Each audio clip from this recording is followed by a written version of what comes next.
Olá, eu sou o Dr. Marcos Galan Morillo, médico geriatra do Instituto Amado. Hoje eu vou falar sobre depressão e envelhecimento. A depressão é um quadro clínico psiquiátrico que acomete as pessoas durante a vida, mas em especial na população idosa ela é extremamente prevalente, ou seja, é muito frequente o paciente idoso desenvolver em algum momento um transtorno depressivo. Isso ocorre pelas alterações fisiológicas e neurológicas próprias do envelhecimento cerebral que propiciam os sintomas depressivos e também por eventos estressores ou chamado fatores precipitantes ou de gatilho a que essa população está mais sujeita. Como por exemplo, os idosos eles passam por viuvez, eles perdem familiares ou amigos, o idoso é mais sujeito a limitações físicas como dor, dificuldade de movimentação, déficit auditivo ou visual e também o idoso é mais sujeito aos déficits intelectuais. Além disso, uma população que ingere ou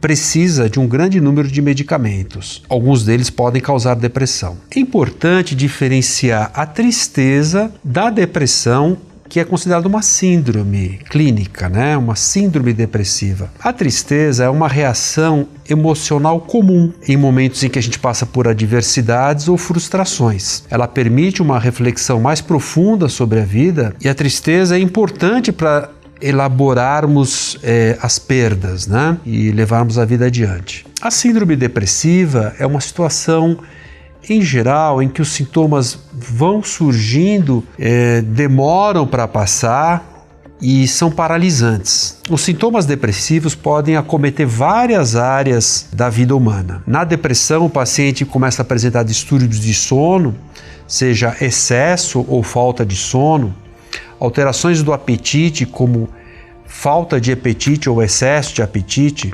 falta de energia, desânimo, anedonia, que é a dificuldade para sentir prazer em coisas que antes eram vividas com satisfação. Por exemplo, aquele idoso que sempre gostou de assistir os jogos de futebol e que não liga mais ou não vê mais graça em ver os jogos pela TV, ou mulheres que têm o hábito de fazer tricô ou gostavam de receber a visita dos netos.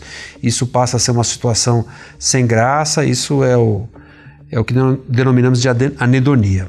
Além disso, é importante destacar que a depressão no idoso, muitas vezes ela é uma depressão mascarada. O que significa? Ela não se apresenta com os sintomas típicos da depressão, que são a tristeza, a angústia, o choro. Muitas vezes o paciente idoso, ele apresenta apatia, aumento dos sintomas físicos como dor, palpitação, declínio cognitivo. Inclusive, a depressão é um dos diagnósticos diferenciais importantes para serem diferenciados das demências, Dentre as mais comuns, a demência do tipo Alzheimer.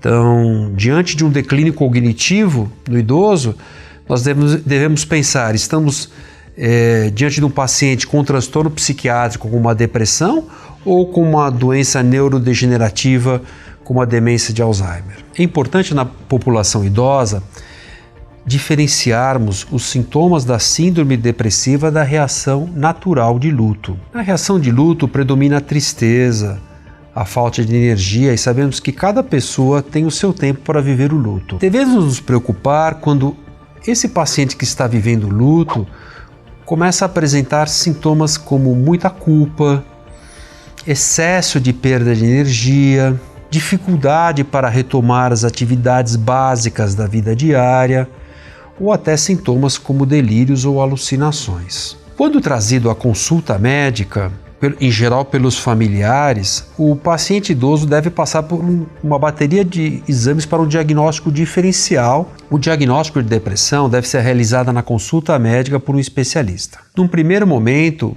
principalmente nos pacientes idosos, é importante fazer um diagnóstico diferencial de outras doenças que podem causar sintomas depressivos. Dentre elas, as demências, os quadros orgânicos, e é necessário realizar exames complementares para um bom diagnóstico. Feito o diagnóstico do transtorno depressivo, principalmente nessa população, nessa faixa etária, o melhor tratamento é com medicamentos, os antidepressivos. Existem diversos tipos de medicamentos e cada vez eles são melhores. E é importante que não se retarde o início dessa medicação, que se utilize as doses corretas, ou seja, não se subtrate os sintomas, significa tratar mais ou menos, e que a medicação seja usada durante o tempo necessário, que pode parecer longo ao paciente, mas não é, para a melhora completa dos sintomas. A psicoterapia associada